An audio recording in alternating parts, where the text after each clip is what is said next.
Welcome to Three Falls Wrestling Podcast, a special of sorts. We are going to review Takeover in your house. And boy, what a takeover that was.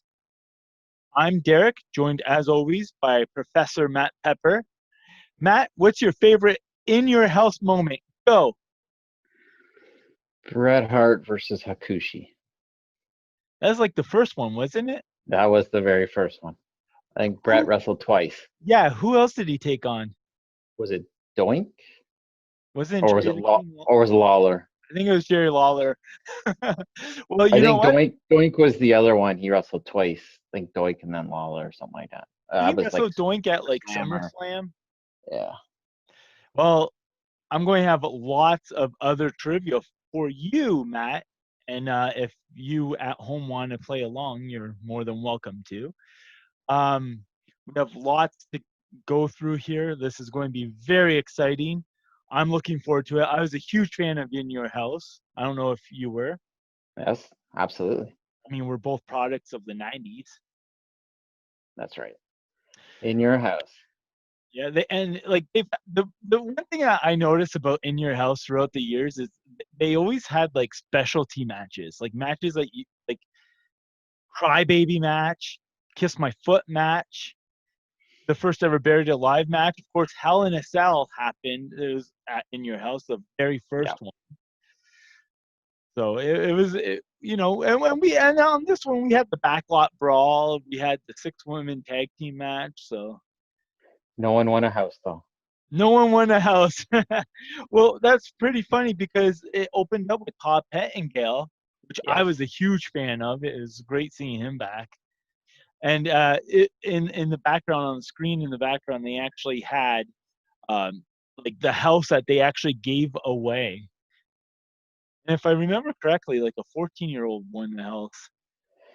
Yeah. I'm pretty sure they had a podcast dedicated to the first In Your House, Bruce Pritchard, and I believe they went through the whole house winning fiasco there. I don't think they ended up. I don't know if they either didn't get the house or they didn't stay with the house, or I don't remember the whole story on that.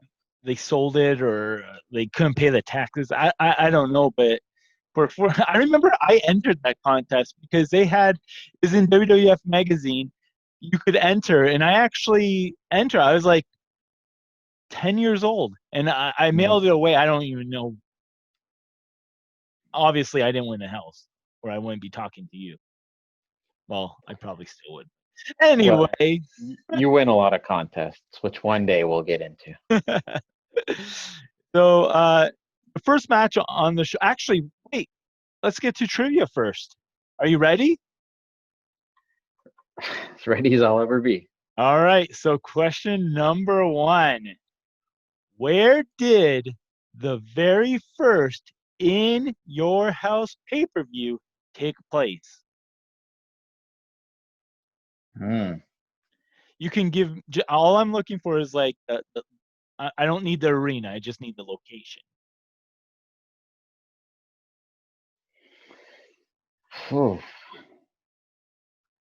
Was it like Albany, New York? Ooh, you were very close, but you were wrong. The very first In Your House took place at the, I'm going to butcher this, ready? Onondaga County War Memorial Arena in Syracuse, New York. Syracuse. Okay. Syracuse. That was a good one, though. I would have got that. I would have thought Florida because that's where the house was that they gave away, right? Mm-hmm. It took place on May 14th, 1995. The main event was WWE Champion Diesel taking on Psycho Sid. Oh, barn burner there.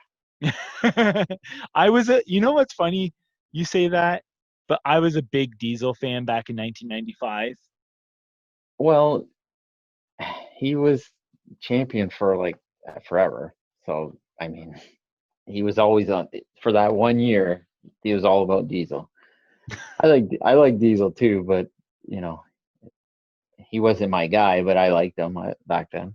I love Diesel. I want to wear one single black glove. Really? You didn't do that when we met Kevin Nash.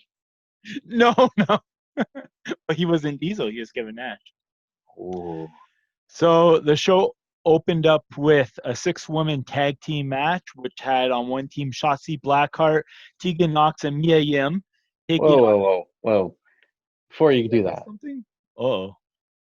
the band that opened up the show, Oh yeah, Code Orange or Agent Orange? What was it called? Code Orange. Code Orange. What's your thoughts?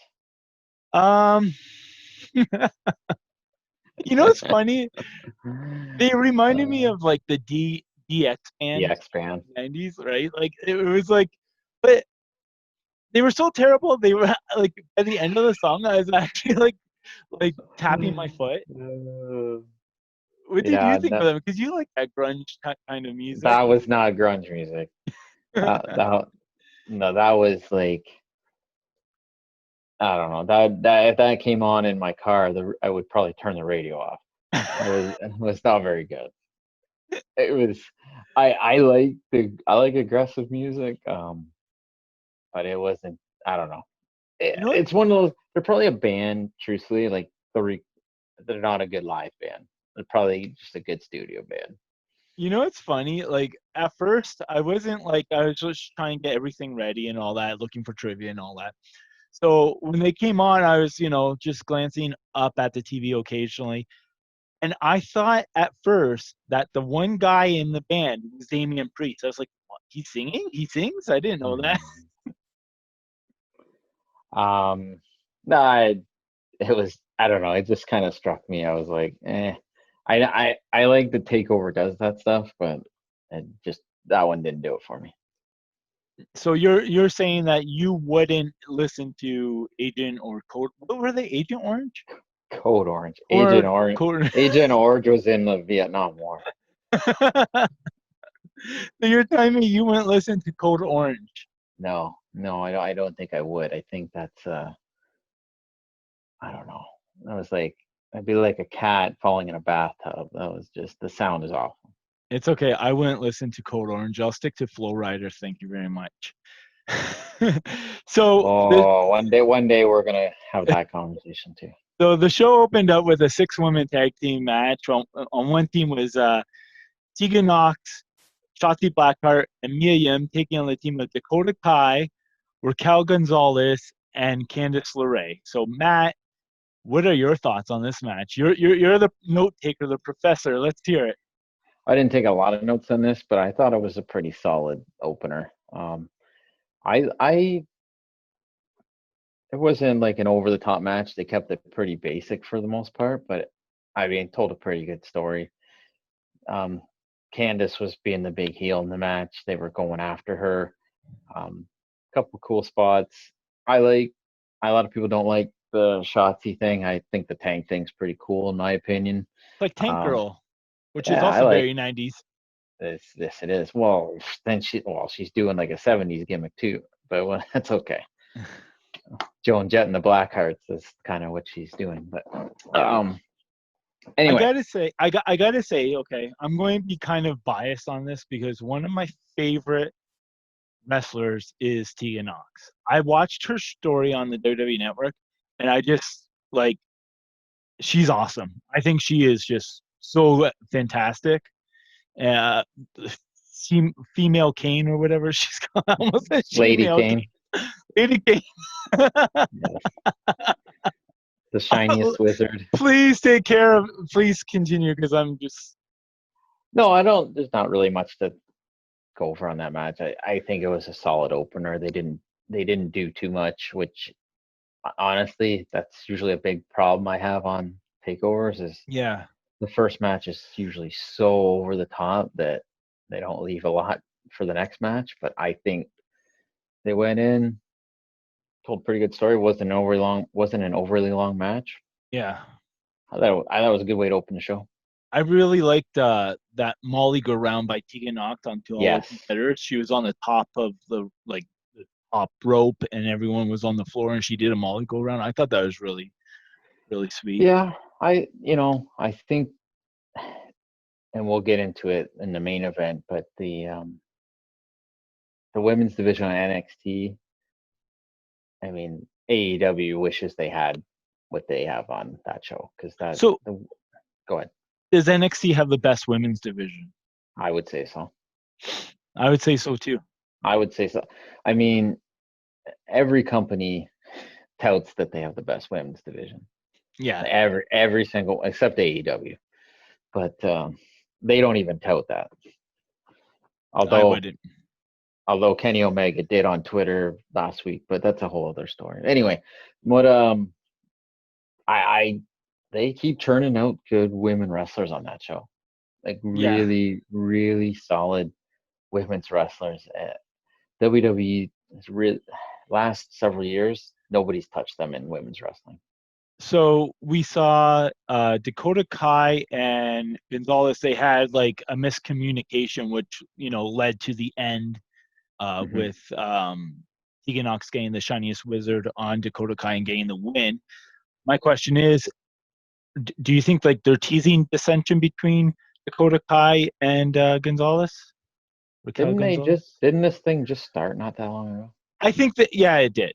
But see, my opinion is that it was just to end the match, right? Like I don't think there is actually tension. They're probably going to keep them together. I think it's a heel group, so I like the idea of having a big heater like that.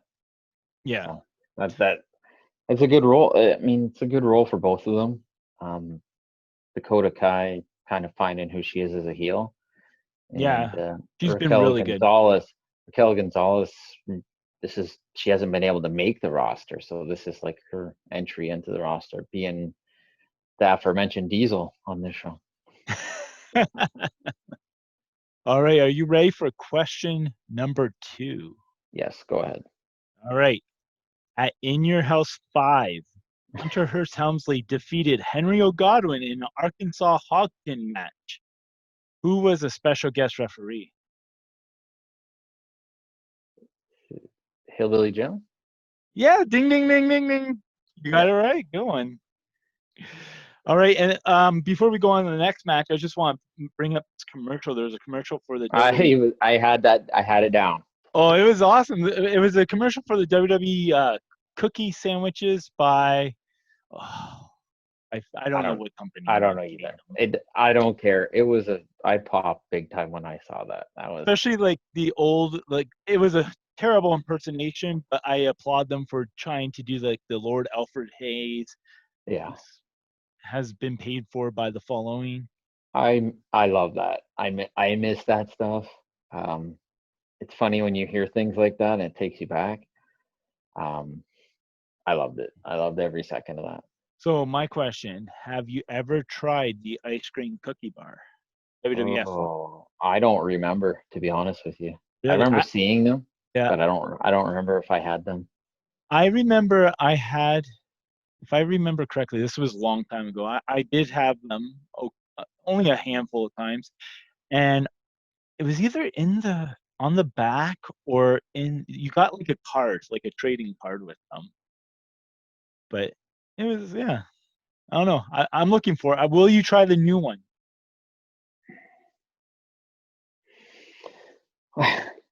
I think we should. I think what we should do, when we get them, we should try them on here. Sounds good. Yes, I will. I think that would be the coolest and geekiest thing of all time. I hope they're available in Canada. Me too. So the next match was Finn Balor taking on Damien Priest, the lead singer of Agent Orange.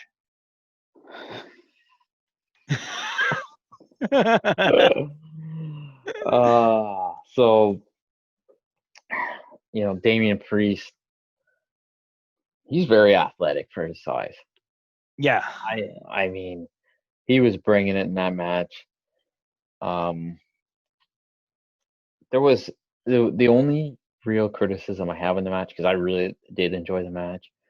There's way too many strikes to the face, and then kind of no selling it and then popping up, do other. I hate that in wrestling, but at the same time, I have to kind of let it go. It hit pretty hard in this match. Oh, they were giving it. They were bringing it. The big spot in that match was the bump on the steps. Oh my God.